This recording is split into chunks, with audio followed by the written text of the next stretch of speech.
বন্ধুরা, আজ আপনাদের মাঝে এমন একটা মুভি এক্সপ্লেন করব যেই মুভির কিছু বাস্তব চিত্র বর্তমানে আমাদের বাংলাদেশে ফুটে উঠেছে। একটি দেশের সামরিক বাহিনী যখন দেশের সাধারণ মানুষজনের সেবা না করে তাদের উপরেই গুলি চালায়, তখন দেশের পরিস্থিতিটা কেমন হবে একবার ভাবুন। 1980 সালে দক্ষিণ কোরিয়ার গোয়াংজু শহরে এমনই এক ঘটনা ঘটে যায়, যেখানে দেশের সেনাবাহিনী সাধারণ মানুষজনের সুরক্ষা না করে তাদের উপরেই অত্যাচার এবং অনবরত গুলিবর্ষণ করতে থাকে। সেনাবাহিনীর এই অত্যাচারে এত পরিমাণে স্টুডেন্ট এবং সাধারণ মানুষ মারা গেছিল যে তাদের কবর দেওয়ার জন্য শহরে কফিন শেষ হয়ে গেছিল। হ্যাঁ বন্ধুরা, 1980 সালে দক্ষিণ কোরিয়ার এমনই এক মর্মান্তিক সত্য ঘটনার উপর নির্মিত আমাদের আজকের মুভি এ ট্যাক্সি ড্রাইভার। তো hello beautiful friends, this is Lincoln and welcome to সিনে এক্সপ্লেইন বিডি। মুভি শুরু হয় এই গল্পের মূল চরিত্র ট্যাক্সি ড্রাইভারকে দেখিয়ে, যার নাম থাকে কিম। মনকে প্রফুল্ল রেখে গান গাইতে গাইতে কিম একটা ট্রাফিক জ্যামের মধ্যে পড়ে যায়, যেখানে কিম দেখে কিছু স্টুডেন্টস রাস্তায় আন্দোলন করছে। কিম এটা দেখে গাড়ি ইউটার্ন নিয়ে চলে যায়। এরপর রাস্তায় একটা প্রেগনেন্ট মহিলাকে দেখতে পেলে তাকে গাড়িতে তুলে নিয়ে কিম হসপিটালে পৌঁছে দেয়। সারাদিন ট্যাক্সি চালিয়ে কিম সন্ধ্যাবেলা বাড়িতে চলে আসে। বাড়িতে ফিরলে আমরা দেখি কিমের পরিবারে শুধুমাত্র তার রাজকুমারী ছাড়া কেউ নেই। কিমের ছোট্ট এই মেয়েটির নাম ইউনজাং। কিম এবং তার মেয়ে সাউথ কোরিয়ার সিউল শহরে থাকতো। কিম তার মেয়ের কপালে একটা আঘাতের চিহ্ন দেখে এবং বুঝতে পারে কাজটি তাদের বাড়িওয়ালার ছেলে সাঙ্গুর। কিম সাঙ্গুর মায়ের কাছে নালিশ দেওয়ার জন্য সোজা বাড়িওয়ালার রুমে গিয়ে দরজা নক করে। এরপর সাঙ্গুর মা এসে উল্টো কিমকে বলে তার মেয়েই সাঙ্গুকে আঘাত করেছে। সারাদিন মেয়েটা একা একা বাড়িতে থাকে, ওকে শাসন করার মতো কেউ নেই, ওর তো মা নেই। বাবা হয়ে তুমি তোমার মেয়েকে একটু সময় দিলেও তো পারো। বাড়িওয়ালা আরো বলে 4 মাস ধরে তুমি তোমার বাড়ি ভাড়া দাওনি, যেই টাকা মোট এসে দাঁড়িয়েছে 1 লাখ সাউথ কোরিয়ান ইয়ন। বলে রাখি, এখানে ইয়ন বলতে টাকাকে বোঝানো হয়েছে। বাড়িওয়ালা কিমের কাছে জানতে চাই ভাড়ার টাকাটা কবে পরিশোধ করবে। কিম বলে খুব তাড়াতাড়ি টাকাটা পরিশোধ করে দিবে। এই কথা শুনে বাড়িওয়ালা দরজা বন্ধ করে দেয়। আসলে কিমের আর্থিক অবস্থা খুব একটা ভালো থাকে না, যেই কারণে কিম তার মেয়ের সকল চাহিদাগুলো ঠিক মতো পূরণ করতে পারত না। কিম রুমে ফিরে এসে মেয়ের সাথে ডিনার করতে বসে। খাওয়া শেষ করে কিম ছোট্ট ইউনজাং এর চুল বেঁধে দেয় এবং বলে এই বুধবার তোমাকে নিয়ে ঘুরতে যাব, তুমি কোথায় যাবে বলো। ইউনজাং বলে ছুটির দিনে তুমি অনেক বেশি কাস্টমার পাবে, ওই দিনে বসে না থেকে কাজ করা উচিত। আসলে ছোট্ট ইউনজাংও তার বাবার অনেক খেয়াল রাখে এবং বাবাকে অনেক ভালোবাসে। রাত হয়ে গেলে কিম রেডিও শুনতে শুনতে টাকার হিসেব করতে থাকে। এই সময় রেডিওতে কিম শুনতে পায় দেশের রাষ্ট্রপতি মারা যাওয়ার কারণে দেশ সেনাবাহিনীর শাসনে চলে গেছে। ঠিক এই কারণে কিছুদিন পর থেকে দেশে কারফিউ শুরু হয়ে যাবে, মানে সমস্ত অফিস আদালত এবং স্কুল কলেজ সেই সময় বন্ধ থাকবে। কিম বুঝতে পারে এই খারাপ সময়ে আবার তার কাজকাম খারাপের দিকে যেতে চলেছে।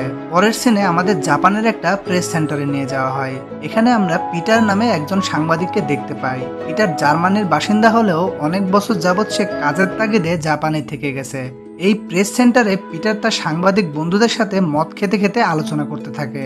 এই সময় পিটারের এক বন্ধু সাউথ কোরিয়ার বর্তমান অবস্থা সম্পর্কে সবাইকে জানায়। তিনি বলে সাউথ কোরিয়া বর্তমানে সামরিক শাসনের আওতাধীন। তারা অপোজিশন লিডারকে জেলে আটকে রেখেছে এবং দেশে এগুলো নিয়ে প্রচুর পরিমাণে বিশৃঙ্খলা তৈরি হওয়ায় কয়েকদিনের মধ্যে কারফিউ জারি করে দেওয়া হবে। কিন্তু দেশের সামরিক প্রধান চাচ্ছিল কোনোভাবে যেন দেশের ভেতরের খবরগুলো বাইরে বের না হয়। এগুলো শুনে পিটার সমস্ত ঘটনাগুলোর রিপোর্ট করার জন্য সাউথ কোরিয়া রওনা হয়ে যায়। কোরিয়া পৌঁছে পিটার লি নামে তার একজন পুরাতন বন্ধুর সাথে দেখা করে। লি তাকে জানায় দেশের বর্তমান অবস্থা খুবই খারাপ। দেশ সামরিক শাসনের অধীনে চলে যাওয়ায় তারা সমস্ত নেতাদের জেলে আটকে রেখেছে। আর সব থেকে বেশি খারাপ অবস্থা হচ্ছে গোয়াংজু শহরের। সেই শহরকে সরকার একদম আলাদা করে রেখেছে। গোয়াংজু শহরে ঢোকা এবং বের হওয়ার সমস্ত রাস্তা সেনাবাহিনী বন্ধ করে রেখেছে। শহরে কোনো ইলেকট্রিসিটি নেই, সেই সাথে সমস্ত যোগাযোগের ব্যবস্থা বন্ধ করে রাখা হয়েছে, কারণ সরকার চায় না এই শহরের কোনো খবর দেশের অন্য মানুষজন জানুক। এই কারণে সে আর কোনো খবর এখনো পায়নি। লি পিটারকে আরো জানায় এদেশের সমস্ত সাংবাদিকদের ওপর সরকার কড়া নজর রেখেছে, কারণ সরকার কোনোভাবেই চায় না দেশের সরকারের বিরুদ্ধে কোনো সাংবাদিক নিউজ করুক। এগুলো শুনে পিটার লিকে জানায় সে তাড়াতাড়ি গোয়াংজু শহরে প্রবেশ করতে চায়, সেটি লুকিয়ে হোক আর যেভাবেই হোক। এরপর আমরা কিমকে দেখি গ্যারেজ থেকে গাড়ি সার্ভিসিং শেষ করে ট্যাক্সি ইউনিয়নের ক্যান্টিনে বসে তার বন্ধুর সাথে খাবার খেতে থাকে। খেতে খেতে কিম তার বন্ধুর থেকে 1 লাখ ইয়ন ধার চায়। কিমের বন্ধু বলে জমানো টাকাগুলো তার বোনের বিয়েতে শেষ হয়ে গিয়েছে, এই মুহূর্তে তার কাছে কোনো টাকা নাই। ঠিক এই সময়ে কিম তার সামনে বসে থাকা এক ড্রাইভারের কথা শুনতে পায়। ওই ড্রাইভারটি অনেক খুশি মনে বলে তাকে তাড়াতাড়ি এখান থেকে খেয়ে বের হতে হবে, কারণ তার একটা প্যাসেঞ্জার আছে যাকে সে গোয়াংজু শহরে পৌঁছে দিয়ে কারফিউ জারি হওয়ার আগেই ফেরত চলে আসবে, আর এই কাজের জন্য তাকে 1,00,000 ইয়ন ভাড়া দেওয়া হবে। তখন সবাই অবাক হয়ে জিজ্ঞেস করে একদিনে এত টাকা ভাড়া দেওয়ার কারণ কি। ড্রাইভারটি বলে প্যাসেঞ্জারটা ফরেনার, তার সাথে কথা বলার জন্য ইংরেজি বুঝতে পারে এবং বলতে পারে এমন একজনকে তার প্রয়োজন। আমি ইংরেজি ভালোভাবে জানি, তাই এই কাজটা আমি ভালোভাবেই করতে পারবো। এবার আমরা কিমকে দেখি 1,00,000 ইয়ন ভাড়ার কথা শুনে সে ক্যান্টিন থেকে অলরেডি বের হয়ে পড়েছে সেই ফরেনারকে নির্দিষ্ট স্থানে খোঁজার জন্য, কারণ কিমও খুব ভালো ইংরেজি না জানলেও টুকটাক কথা বলার মতো ইংরেজি জানে। আর এই সামান্য কাজের জন্য 1,00,000 ইয়ন পেলে সে তার বাড়ি ভাড়ার টাকাটা পরিশোধ করতে পারবে। তারপর সে নির্দিষ্ট স্থানে গিয়ে কিম ফরেনারটিকে দেখেই চিনতে পারে, কারণ সেখানে এই একজন ছাড়া আর কোনো ফরেনার নেই। আমরা দেখতে পাই ফরেনারটা অন্য কেউ নয়, সেই বিদেশি সাংবাদিক পিটার। পিটারের বন্ধু লি কিমকে জিজ্ঞেস করে আমি তো কোম্পানির ট্যাক্সিকে বুক করেছিলাম, কিন্তু এটা তো প্রাইভেট ট্যাক্সি। কিম বলে আসলে কোম্পানির ট্যাক্সিগুলো বিজি, তাই আমি এসেছি। লি বলে তোমাকে কোথায় যেতে হবে আর কি করতে হবে তুমি ভালোভাবে জানো তো? কিম বলে হ্যাঁ জানি, আমাকে গোয়াংজু শহরে যেতে হবে এবং কাল সকালে কারফিউ শুরু হওয়ার আগেই এই শহরে ফেরত চলে আসতে হবে, আর এই কাজের জন্য আমাকে 1,00,000 ইয়ন ভাড়া প্রদান করা হবে। এরপর সেই আসল বুক করা ট্যাক্সি আসার আগেই লিকে বিদায় দিয়ে কিম আর পিটার গোয়াংজুর উদ্দেশ্যে রওনা হয়ে যায়। কিম তার ড্রাইভিং দক্ষতার গল্প পিটারকে শোনাতে শোনাতে গোয়াংজুর কাছাকাছি চলে যায় এবং দেখে গোয়াংজু ঢোকার মেইন রাস্তা সেনাবাহিনী বন্ধ করে রেখেছে। কিম গাড়ি থামালে দুইটা সৈনিক এসে বলে গোয়াংজুতে এখন কোনোভাবেই প্রবেশ করা যাবে না, তোমরা ফেরত চলে যাও। কিম একটু ভয় পেয়ে যায় এবং গাড়ি ঘুরিয়ে আবার সিউল চলে যেতে চায়। এই সময়ে পিটার কিমকে বলে যদি তুমি আমাকে গোয়াংজু না নিয়ে যাও তাহলে আমি তোমাকে একটা টাকাও ভাড়া দেব না, কারণ তোমার সাথে আমার কন্ট্রাক্ট গোয়াংজু নিয়ে যাওয়ার। কিম ভাবে পিটারকে গোয়াংজু না নিয়ে গেলে তার 1,00,000 ইয়নের সুযোগটাও মিস হয়ে যাবে, এর সাথে এত দূর আসার তার গাড়ির গ্যাসটাও লস হয়ে যাবে। তাই কিম পিটারকে নিয়ে ভেতরের রাস্তা দিয়ে যাওয়া শুরু করে, কিন্তু কিছু দূর যেতেই তারা আবার সেনাবাহিনীর সামনে গিয়ে পড়ে। এবার কিম একটু বুদ্ধি করে একজন সেনাকে বলে আমার গাড়িতে যিনি বসে আছেন তিনি একজন অনেক বড় বিজনেসম্যান। কাজ শেষ করে গোয়াংজু থেকে কিম্পো এয়ারপোর্টে যাওয়ার পর তিনি বুঝতে পারে তার একটা দরকারি কাগজ সে গোয়াংজুতে রেখে এসেছে, তাই ডকুমেন্টটা নিয়ে আসতে আমরা আবার গোয়াংজু যাচ্ছি। কাগজটি না নিয়ে আসলে বিজনেসের অনেক বড় ক্ষতি হয়ে যাবে, যেটা আমাদের দেশের জন্যও ক্ষতি। সেনাটি কিছুক্ষণ ভেবেচিন্তে কিমের কথা বিশ্বাস করে এবং বলে গোয়াংজুতে অনেক দাঙ্গা হচ্ছে, তাড়াতাড়ি নিয়ে ব্যাক চলে আসবে। কিম এবার পিটারকে নিয়ে ভেতরে ঢুকে যায়, আর কিছু দূর গিয়ে কিম বলে এই কাজে অনেক রিস্ক, এই জন্য 1,00,000 ইয়ন তাকে এখনই পেড করতে হবে, তা না হলে কিম সিউল ব্যাক চলে যাবে। পিটার এবার কিমকে 50,000 ইয়ন দিয়ে বলে বাকিটা কাজ শেষ করে সিউল নেমে দিয়ে দিবে। কিম এই 50,000 পেয়ে অনেক খুশি হয়ে যায় এবং পিটারকে নিয়ে গোয়াংজু শহরে ঢুকে পড়ে। শহরে ঢুকে পিটার দেখে চারিদিকে একদম স্তব্ধ, রাস্তায় কোনো লোকজন নেই এবং দোকানপাট সব বন্ধ হয়ে আছে। পিটার তার ক্যামেরা বের করে এই সমস্ত ফুটেজ রেকর্ড করতে থাকে। এই সময় তাদের সামনে দিয়ে বেশ কিছু স্টুডেন্ট ভর্তি ট্রাক এসে থামে। এদের দেখে পিটার ক্যামেরা হাতে নিয়ে গাড়ি থেকে নিচে নেমে আসে। ট্রাকের স্টুডেন্টরা একজন ফরেনারকে দেখে জেসিক নামে একজনকে তার সামনে গিয়ে কথা বলতে বলে, কারণ এখানে শুধুমাত্র জেসিকই ইংরেজিতে ভালো কথা বলতে এবং বুঝতে পারে। জেসিক পিটারের থেকে জানতে পারে সে একজন সাংবাদিক, আর এটা শুনে সবাই অনেক খুশি হয়, কারণ সবাই চাচ্ছিল তাদের শহরের এই অবস্থা পুরো পৃথিবীবাসী জানুক। জেসিক পিটারকে জানায় তারা এখন দাঙ্গায় আহত হওয়া মানুষদের সাহায্য করতে হসপিটালে যাচ্ছে। এটা শুনে পিটার তাদের সাথে ট্রাকে উঠে পড়ে। কিম এগুলো দেখে অবাক হয়ে যায়, কারণ সে জানতো না পিটার একজন রিপোর্টার। পিটার জেসিকদের সাথে হসপিটালে যেতে শুরু করে এবং কিমকে পিছে পিছে ট্যাক্সি নিয়ে ফলো করতে বলে। কিছু দূর যেতেই কিম ট্যাক্সি ইউটার্ন নিয়ে ঘুরে চলে যেতে শুরু করে, কারণ সে 50,000 ইয়ন অলরেডি পিটারের থেকে নিয়ে নিছে। এই কারণে সে আর বেশি রিস্ক নিতে চাচ্ছে না। কিছু দূর এগোতেই গোয়াংজু শহরের এক বয়স্ক মহিলা কিমের থেকে লিফট চাই হসপিটালে যাওয়ার জন্য। কিম তাকে গাড়িতে তুলে জানতে পারে মহিলাটির ছোট ছেলে মাথা ফাটা অবস্থায় কাল থেকে হারিয়ে গেছে, সৈনিকরা তার মাথা ফাটিয়ে দিয়েছে, তাই তিনি হসপিটালে খুঁজতে যাচ্ছে। কিম মহিলাটিকে নিয়ে হাসপাতালে চলে আসে। হাসপাতালে ঢুকে কিম দেখে প্রচুর মানুষ আঘাতপ্রাপ্ত হয়ে হসপিটালে পড়ে আছে, এদের মধ্যে অনেকে মারাও গেছে। মহিলাটি তার ছেলেকে খুঁজতে খুঁজতে অবশেষে পেয়ে যায়, আর এদিকে কিম দেখে পিটার এবং জেসিকরাও এই হাসপাতালেই। পিটার কিমের কাছে এসে বলে অনেকক্ষণ ধরে তোমাকে খুঁজে বেড়াচ্ছি, তুমি আমার ব্যাগ নিয়ে কোথায় চলে গেছিলে? কিম বলে ব্যাগ? কিসের ব্যাগ? আমি তো কোনো ব্যাগ নেইনি। পরবর্তীতে গাড়ির কাছে এসে দেখে পেছনের সিটে ব্যাগটা পড়ে আছে। আসলে ওখান থেকে ঘুরে চলে আসার সময় কিম বুঝতেই পারেনি তার গাড়ির পেছনের সিটে পিটারের ব্যাগটা পড়ে আছে। পিটার কিমের এই কাজের জন্য তার উপরে রেগে যায় আর বাকি 50,000 ইয়ন বের করে কিমকে দিয়ে বলে তুমি সিউলে চলে যাও। কিমকে এতগুলো ইয়ন দেওয়া দেখে হাসপাতালে থাকা গুয়াংজুর লোকাল কিছু ড্রাইভার বলে তাকে এত ইয়ন কেন দিল, এটা তো সিউল থেকে গুয়াংজু আসার ভাড়ার থেকে অনেক বেশি। তখন জেসিক সেই ড্রাইভারগুলোকে বলে তাকে এর আগেও 50,000 ইয়ন দেওয়া হয়েছে, মোট 1 লাখ ইয়ন। এই কথা শুনে গুয়াংজুর একটা ড্রাইভার কিমের হাত থেকে পিটারের দেওয়া 50,000 ইয়ন কেড়ে নিয়ে পিটারের হাতে দেয় আর বলে তুমি আগেই ওকে গুয়াংজু আসার জন্য অনেক বেশি ভাড়া দিয়ে ফেলেছ। এরপর কিম ড্রাইভারটির দিকে তাকালে সে কিমকে বলে তুমি অনেক লোভী একটা ড্রাইভার, তুমি আমাদের ড্রাইভার জাতির বদনাম করেছো। এগুলো শুনে কিম রেগে যায় এবং পিটারের দেওয়া বাকি 50,000 ইয়ন পিটারকে ফেরত দিয়ে দেয় আর বলে একেবারে সিওল গিয়ে তোমার থেকে পুরো ভাড়াটা নিব। এই বলে কিম পিটারকে গাড়িতে তুলে নিয়ে যেতে শুরু করে। পিটার এদিকে গাড়িতে ওঠার সময় জেসিককে সঙ্গে নিয়ে নেয়, কারণ জেসিকের থেকে সে গুয়াংজুর সমস্ত খবরাখবর ভালোভাবে জানতে পারবে। জেসিক সবাইকে এমন একটা জায়গায় নিয়ে যায় যেখানে সকল সাধারণ মানুষ এবং ছাত্ররা দেশের সেনাবাহিনীর অত্যাচারের বিরুদ্ধে একত্রিত হয়ে প্রতিবাদ করছিল। পিটার তার ক্যামেরা বের করে এগুলো রেকর্ড করতে থাকে আর জেসিক সবাইকে বলে আমাদের এখানে একজন ফরেনার রিপোর্টার এসেছে। রিপোর্টারকে দেখে সবাই অনেক খুশি হয়ে যায়, কারণ তাদের এই আন্দোলন পুরো বিশ্বকে দেখানোর জন্য অন্তত তারা একজনকে পেয়েছে। এখানে প্রচুর মানুষ থাকায় পিটার এই ফুটেজগুলো ভালোভাবে ক্যামেরাবন্দি করার জন্য পাশের একটা বিল্ডিং এর ছাদে উঠে যায়। এখানে এসে পিটার দেখে আগের থেকে এখানকার একটা লোকাল সাংবাদিক এখানে এসে ভিডিও করছে। পিটার তার সাথে পরিচিত হয়ে নেয়। লোকাল সাংবাদিকটা পিটারকে বলে এই মুহূর্তে এখানে কোনো সাংবাদিকের আসা নিষেধ, তুমি যেহেতু এসে পড়েছো সেহেতু তোমাকে খুব সাবধানে লুকিয়ে কাজ করতে হবে। কোনোভাবে যদি তারা জানতে পারে তুমি এখানে, তাহলে তোমাকে সহ সাহায্য করা তোমার বন্ধুদের সবাইকে তারা মেরে ফেলতে 1 সেকেন্ডও ভাববে না। এরপর পিটার উপর থেকে ভিডিও করা শুরু করে। এবার হঠাৎই সেখানে বিশাল বড় এক সেনাবাহিনী এসে সাধারণ মানুষ এবং নিরস্ত্র স্টুডেন্টদের ওপর বেধড়ক মার এবং গুলি করা শুরু করে। তারা এমন খারাপভাবে মারতে থাকে যে সেই মুহূর্তে সেখানে অনেক মানুষ গুলি খেয়ে মারা যায় এবং অনেকে গুরুতরভাবে আহত হয়। একটা দেশের সেনাবাহিনীর এরকম রূপ দেখে পিটার অবাক হয়ে যায়। জেসিক সবাইকে বলে আমাকে তাড়াতাড়ি নিচে গিয়ে সবাইকে সাহায্য করতে হবে। পিটার জেসিকের সাথে একমত হয় এবং ফুটেজ ভালোভাবে কাছে থেকে নেওয়ার জন্য নিচে নেমে যেতে চায়, কিন্তু কিম পিটারকে বারবার থামাতে থাকে, কারণ কিম নিজেকে কোনো বিপদের মধ্যে জড়াতে চায় না। এবার আমরা দেখতে পাই পিটার নিচে গিয়ে ভিডিও করতে থাকে আর কিম বারবার পিটারকে সরিয়ে নিয়ে যাওয়ার জন্য চেষ্টা করতে থাকে। হঠাৎই সেনাবাহিনীর একটা অফিসার পিটারদের দেখতে পায় এবং পাশের একটা সেনাকে দেখিয়ে দিয়ে বলে ওদের তুলে নিয়ে আসতে। কিম পিটারকে বলে এখানে থাকাটা এখন খুবই বিপজ্জনক, আমাদের এখান থেকে বের হতে হবে। এই বলে কিম পিটার আর জেসিককে নিয়ে গাড়িতে এসে বসে।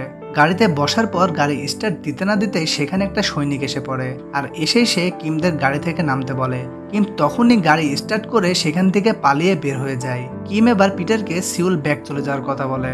পিটার রাজি হলে কিম জেসিককে এক জায়গায় নামিয়ে দিয়ে এগোতে যায়। ঠিক সেই সময়ে কিমের গাড়িতে সমস্যা হওয়ার কারণে গাড়ি থেমে যায়। তিনজন আবার একসাথে হয়ে গাড়ির সমস্যা দেখতে থাকে। এই সময় সেই গলিতে আরেকটা গাড়ি ঢুকে পড়ে। কিমরা তো দেখে ভয় পেয়ে যায় আর ভাবে এটা হয়তো সেনাবাহিনীর গাড়ি, কিন্তু গাড়ির আলো নেভালে তারা দেখে এটা একটা গুয়াংজু ট্যাক্সি আর ট্যাক্সির মধ্যে বসে আছে সেই দুটো ড্রাইভার যাদের সাথে সকালে হাসপাতালের ভেতর পরিচিত হয়েছিল। ড্রাইভার দুজন কিমের গাড়ি শিকল দিয়ে বেঁধে গ্যারেজের কাছে নিয়ে যায়। গ্যারেজে নিয়ে গেলে মেকানিক বলে গাড়ি সারাতে 2 ঘন্টার মতো সময় লেগে যাবে। এটা শুনে কিম একটু চিন্তার মধ্যে পড়ে যায়, কারণ বাড়িতে তার ছোট্ট মেয়েটা একা একা আছে। কিম সবার কাছে বলে তাকে একটা ফোন ম্যানেজ করে দিতে। সে বাড়িওয়ালাকে ফোন করে তার মেয়ের একটু খবর নিবে। তখন পাশে থেকে একটা ড্রাইভার বলে এই শহরের সমস্ত যোগাযোগের মাধ্যম একেবারে বন্ধ করে রাখা হয়েছে। এটা শুনে কিমের মন অনেক খারাপ হয়ে যায়। অন্য সিনে আমরা দেখি আর্মির সেই অফিসারটা পিটারের সমস্ত ডিটেলস পেয়ে গেছে। পিটার যে একটা জার্মান রিপোর্টার এবং জাপান থেকে এসেছে এটা তারা জেনে গেছে। এমনকি পিটারকে গুয়াংজু শহরে নিয়ে এসেছে সিউলের একটা ট্যাক্সি ড্রাইভার, এটাও তারা জেনে গেছে। এবার খুব জোরালো ভাবে তারা পিটারকে খোঁজা শুরু করে, কারণ কোনোভাবেই তারা এই খবর বাহিরে পৌঁছাতে দিবে না। এদিকে একটা ট্যাক্সি ড্রাইভার কিম, পিটার আর জেসিকে সাথে নিয়ে তার বাড়িতে চলে আসে সবাইকে রাতের খাবার খাওয়ানোর জন্য। সবাই খাওয়া শেষ করে টিভিতে তাদের নিজেদের এলাকার নিউজ দেখতে থাকে, কিন্তু তারা দেখে টিভিতে সরকারের পক্ষেই সকল নিউজ করা হচ্ছে। এটা দেখে ট্যাক্সি ড্রাইভারটি রাগ করে টিভি ভেঙে ফেলে। এই সময় হঠাৎই সবাই বাইরে থেকে আসা বোমের একটা আওয়াজ শুনতে পায়। সবাই সাথে সাথে বাইরে বের হয়ে দেখে তাদের এলাকার টিভি স্টেশনে জনগণ আগুন লাগিয়ে দিয়েছে, কারণ টিভিতে তারা ভুলভাল নিউজ মানুষকে দেখাচ্ছে। পিটার তার ক্যামেরা বের করে বাইরের এই সকল পরিবেশ রেকর্ড করতে থাকে। এই সময় সেখানে আর্মি অফিসারদের অনেকগুলো গাড়ি চলে আসে। গাড়িগুলির ভেতর থেকে একটা আর্মি অফিসার পিটারকে দেখে চিনতে পারে যে এটাই সেই ফরেন রিপোর্টার। তখনই সেই আর্মি অফিসারটা আরো কয়েকজন সৈনিককে সাথে নিয়ে পিটারদের দিকে এগোতে থাকে। জেসিক বিষয়টা বুঝতে পেরে পিটার আর কিমকে নিয়ে দৌড় শুরু করে। পেছনে পেছনে অফিসাররাও দৌড়াতে থাকে। পিটার এবং কিম পাশের একটা মার্কেটের ভেতরে ঢুকে পড়ে, কিন্তু জেসিক সেই আর্মি অফিসারটির হাতে ধরা পড়ে যায়। অফিসারটি এবার জেসিকের মাথায় বন্দুক ঠেকিয়ে জোরে জোরে বলতে থাকে, আমি জানি তোমরা এখানে আছো, আমি 1 থেকে 10 পর্যন্ত গুনবো, এর মধ্যে যদি তোমরা ধরা না দাও তাহলে আমি একে গুলি করে মেরে ফেলবো। জেসিক সেই সময় অফিসারটিকে বলে, উনি ফরেনার রিপোর্টার, অপেক্ষা করুন, আমি ইংরেজিতে কথা ট্রান্সলেট করে ওদের এখানে আসতে বলছি। এবার জেসিক জোরে জোরে ইংরেজিতে বলতে থাকে, আমি হয়তো আর বেশিক্ষণ এদের আটকে রাখতে পারবো না, তোমরা যত তাড়াতাড়ি সম্ভব এখান থেকে পালিয়ে চলে যাও। এই কথা শুনে কিম জেসিকের কাছে যেতে চায়, কিন্তু পিটার বাধা দেয়, কারণ এখন ধরা দিলে তারা কোনোভাবেই এই নিউজ পুরো পৃথিবীবাসীকে দেখাতে পারবে না। তাই পিটার এবং কিম সেখান থেকে দৌড়ানো শুরু করে, আর তখনই তারা একটা গুলির শব্দ শুনতে পায় এবং বুঝতে পারে গুলিটি জেসিককেই করা হয়েছে। দৌড়াতে দৌড়াতে তারা আবার সেই গুয়াংজুর ট্যাক্সি ড্রাইভারের বাড়ির সামনে চলে আসে। বাড়িতে ঢুকে তারা দুজন প্রচন্ড মন খারাপ করে থাকে, কারণ জেসিকের মৃত্যুটা তারা কোনোভাবেই মেনে নিতে পারছে না। কিম মন খারাপ করে শুয়ে বলতে থাকে, আমি এক সময় সৌদি আরবে ট্রাক চালিয়ে বেশ কিছু টাকা জমিয়েছিলাম, কিন্তু আমার স্ত্রীর একটা কঠিন রোগ হওয়ায় তার চিকিৎসার জন্য আমার জমানো টাকার প্রায় সবই শেষ করে ফেলেছিলাম। ডাক্তার শেষ মুহূর্তে বলে সে আর বেশি দিন হয়তো বাঁচবে না। এই জন্য আমার স্ত্রী আমার কাছে থাকা অবশিষ্ট টাকাগুলো দিয়ে একটা ট্যাক্সি কিনতে বলে, যেটা দিয়ে উপার্জন করে মেয়েকে নিয়ে আমার সংসার চালাতে পারবো। আমার স্ত্রী একদিন মারা যায়, সে মারা যাওয়ায় আমি খুবই কষ্ট পেয়েছিলাম। এই জন্য প্রায় দিনই আমি মদ খেয়ে বাড়িতে ঢুকতাম। একদিন ঢুকে দেখি আমার মেয়ে ওর মায়ের পুরনো কাপড়গুলো জড়িয়ে ধরে অনেক কান্নাকাটি করছে। তখন থেকে আমি বুঝতে পারি আমার মেয়ের আমি ছাড়া আর কেউ নেই। এই জন্য আমি মদ খাওয়া ছেড়ে দিয়েছি। এরপর রাত গড়িয়ে ভোর হয়ে গেলে কিম পিটারকে কিছু না বলে বাড়ি থেকে বের হয়ে যায়। আসলে এই সকল ঘটনার জন্য কিমের তার মেয়ের জন্য অনেক চিন্তা হচ্ছিল। কিমের বের হয়ে যাওয়া পিটার বুঝতে পারে, কিন্তু কিচ্ছু বলে না। কিম বের হয়ে সোজা গ্যারেজে তার গাড়ির কাছে চলে যায়। গাড়িতে উঠে গাড়ি স্টার্ট দিয়ে সেখান থেকে বের হতে যায়। ঠিক সেই সময়ে গুয়াংজুর ট্যাক্সি ড্রাইভারটা কিমের সামনে চলে আসে। তিনি কিমকে গুয়াংজুর গাড়ির একটা নকল নাম্বার প্লেট দেয়, কারণ সৈনিকরা সিউলের এই ট্যাক্সিটাকে খুঁজে বেড়াচ্ছে। নাম্বার প্লেটটা চেঞ্জ করে নিলে কেউ বুঝতে পারবে না এটা সিউলের ট্যাক্সি। সেই সাথে ড্রাইভারটি গুয়াংজু থেকে সিউল যাওয়ার গোপন রাস্তার একটা ম্যাপ এবং পিটারের দেওয়া কিছু টাকা কিমকে দেয়। কিম টাকাটা নিতে না চাইলেও পরবর্তীতে অনেক জোর করায় টাকা এবং বাকি জিনিসগুলো নিয়ে কিম রওনা দিয়ে দেয়। ম্যাপের সেই গোপন রাস্তাগুলি ধরে এগোতে এগোতে কিম গুয়াংজু শহর থেকে বের হয়ে আসে। বাহিরে এসে সে প্রথমেই একটা ফোন থেকে তার বাড়িওয়ালাকে ফোন করে মেয়ের খবর নেওয়ার জন্য। কিম ফোনে বলে দেয় অল্প কিছুক্ষণের মধ্যে সে বাড়িতে পৌঁছে যাবে। এরপর কিম তার মেয়ের জন্য সুন্দর একজোড়া জুতো কিনে নেয় এবং অনেক ক্ষুধার্ত থাকায় একটা খাবার হোটেলে খেতে ঢুকে যায়। সেখানে কিম গুয়াংজু শহর সম্পর্কে মানুষের মুখে কথাবার্তা শুনতে পায়। দোকানের মেয়েটা বলছিল গুয়াংজু শহরে নাকি সাধারণ মানুষজনের ওপর সেনাবাহিনীরা অত্যাচার শুরু করেছে, অনেককে নাকি মেরেও ফেলেছে। এটা শুনে পাশে থেকে একটা ছেলে বলে, আরে না, মিথ্যা কথা এগুলা, সাধারণ মানুষ এবং ছাত্ররাই নিরপরাধ সৈনিকদের আহত করেছে। কিম এগুলো শুনে ভাবতে থাকে গুয়াংজুতে কি হচ্ছে আর দেশের মানুষজন কোন ধারণা নিয়ে বসে আছে। পাশের খবরের কাগজ হাতে নিয়ে কিম দেখে সেখানে সমস্ত কথাই সরকারের পক্ষে লেখা। কিম এখান থেকে খাওয়া দাওয়া শেষ করে বাইরে গাড়িতে এসে বসে আর তার বাচ্চার জন্য কেনা জুতো চোরও দেখতে থাকে। অতীতের এত খারাপ পরিস্থিতির ভেতর থেকে বেঁচে ফিরে অবশেষে সে তার মেয়ের কাছে যাচ্ছে। কিম এবার গাড়ি স্টার্ট দিয়ে গান গেতে গেতে বাড়ির দিকে এগোতে থাকে, কিন্তু হঠাৎই তার এই খুশি মনের মধ্যে গুয়াংজুর মানুষের কান্নার হাহাকার কিমের বিবেককে নাড়া দিয়ে ওঠে। কিম তাদের কথা ভেবে কেঁদে ফেলে। সেই মুহূর্তে কিম গাড়ি ঘুরিয়ে পিটারকে নিয়ে আসার উদ্দেশ্যে আবার গুয়াংজু রওনা হয়ে যায়। গুয়াংজু ঢুকে কিম সেই ড্রাইভারের বাড়িতে যায় যেখান থেকে কিম পিটারকে ছেড়ে চলে এসেছিল।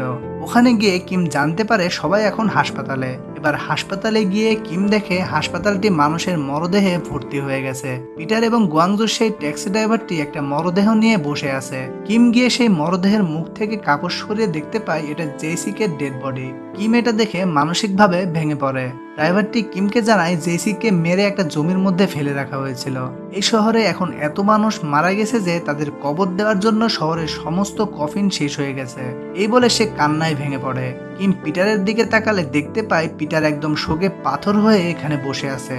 কিম নিজের মানসিক শক্তি সঞ্চয় করে সেখান থেকে উঠে পিটারের কাছে যায় এবং বলে, তুমি মানুষদের কথা দিয়েছিলে যে এই সকল নিউজ তুমি টিভিতে দেখাবে, সারা বিশ্বের মানুষ দেখবে যে এখানে আসলে কি হচ্ছে। তুমি তো একজন রিপোর্টার, তুমি এই সব কিছু রেকর্ড করো।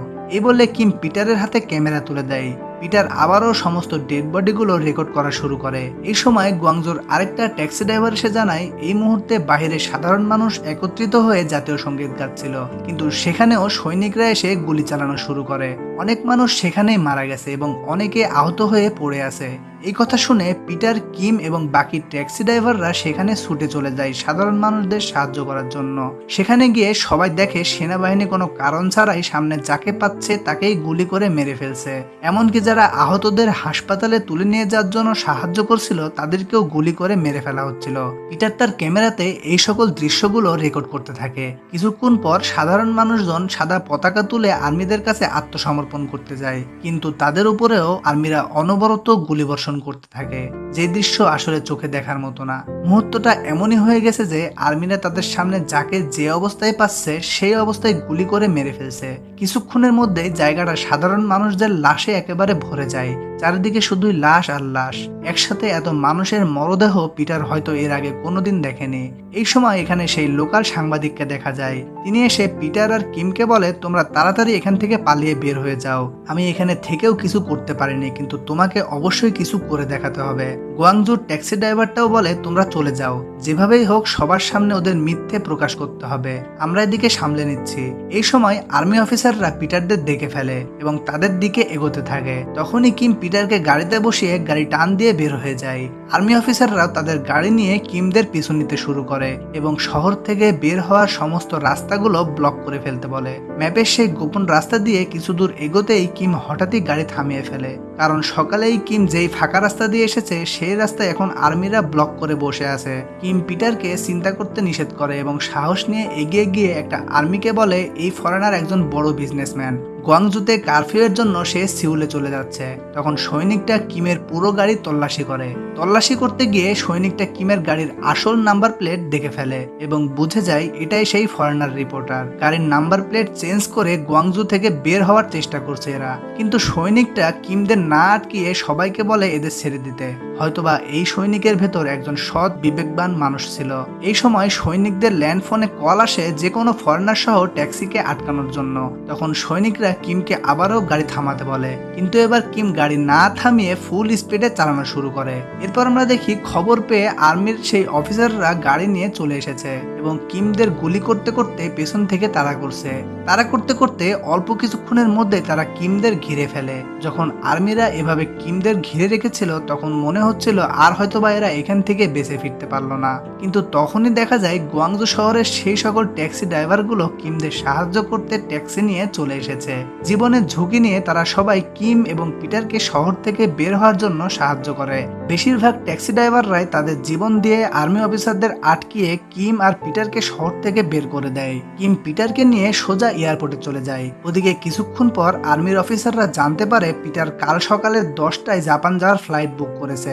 এই জন্য তারা সকালে পিটারকে ধরার জন্য প্রস্তুতি নিচ্ছিল, কিন্তু পিটার সেদিন রাতেই জাপানের প্রথম ফ্লাইটে চলে যাওয়ার জন্য আগের টিকিটটা ক্যান্সেল করে নতুন টিকিট করে। এবার পিটার চলে যাওয়ার আগে কিমের থেকে তার নাম্বার আর ঠিকানা চাই। পিটার বলে, এখান থেকে যাওয়ার পর সর্বপ্রথম আমি এই নিউজটা টিভিতে দেখাবো, তারপর আবার কোরিয়াতে এসে তোমার সাথে দেখা করব।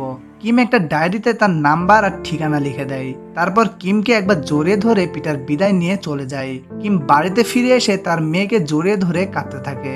আর এদিকে আমরা দেখি সকল টিভি চ্যানেলগুলোতে কোরিয়ার এই নিউজ দেখানো হচ্ছে। পরবর্তীতে কোরিয়ার সরকার আন্তর্জাতিক চাপে পড়ে দেশ থেকে সামরিক শাসন তুলে নেয়। এরপর পিটার তার কথা মতো আবার কোরিয়াতে আসে কিমের সাথে দেখা করতে, কিন্তু এসে দেখে কিমের দেওয়া সেই ঠিকানা আর নাম্বার পুরোটাই ভুল। এজন্য কিমকে পিটার আর খুঁজে পায় না। সিনে বা চলে আসে 23 বছর পর 2003 সালে।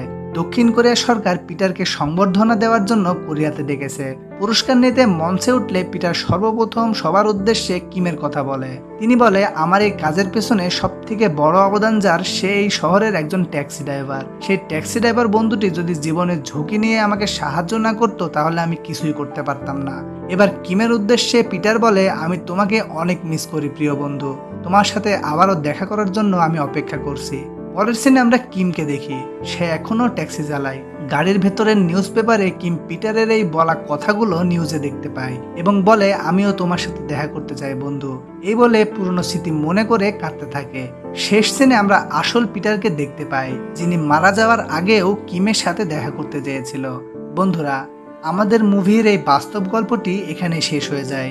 গল্পটি যদি আপনাদের ভালো লেগে থাকে ভিডিওটিতে একটা লাইক দিয়ে চ্যানেলটি সাবস্ক্রাইব করে দিয়েন, আর যদি কোনো মতামত থাকে অবশ্যই কমেন্টে জানিয়ে দিবেন। সবাই ভালো থাকবেন, দেখা হবে আবার পরের ভিডিওতে। Take care, tata.